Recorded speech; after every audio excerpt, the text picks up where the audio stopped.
What was supposed to be the last shot at showing the Maloofs an arena can be built in Sacramento has turned into no shot.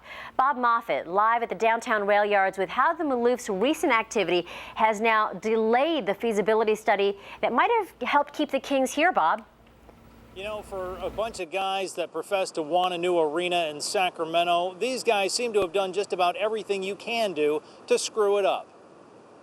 And that includes the recent extension of the deadline to move the Kings to Anaheim. The Maloofs have until April 18th to file paperwork with the NBA. A spokesman for David Taylor of the Icon Taylor Group this afternoon says the group will now delay putting together its feasibility study for a new sports and entertainment complex in the rail yards until they know if the Maloofs are pulling the Kings out of town. Icon Taylor wasn't due to deliver its findings until May, but now it appears certain that the Maloofs will make their decisions solely on their negotiations with the city of Anaheim, and that there will be no last arena proposal to entice them to stay. Local business leaders have already begun to pitch the arena without the Kings. Of course, we hope that they stay in Sacramento, but regardless of whether they stay or go, we still need to get this entertainment complex built. So how might this effort to bring an arena to Sacramento be different from previous efforts? Well, for starters, the Icon Group is involved, and they've built 16 arenas nationwide.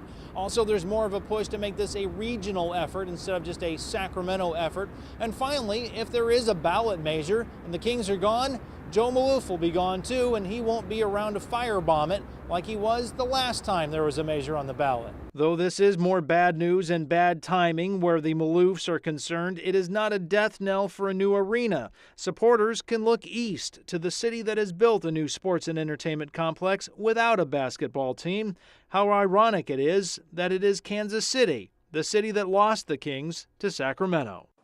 As for the move itself, the Maloofs, of course, have not made the decision or made it public. And if they decide to go, they still need a majority of NBA owners to support them. How interesting would it be if the Lakers, the Kings' now longtime nemesis, if their owner Jerry Buss was the one who led the charge to keep the Kings from moving south, and which would help the Kings stay in Sacramento? Yeah, a lot of people hoping for that. Thank you, Bob.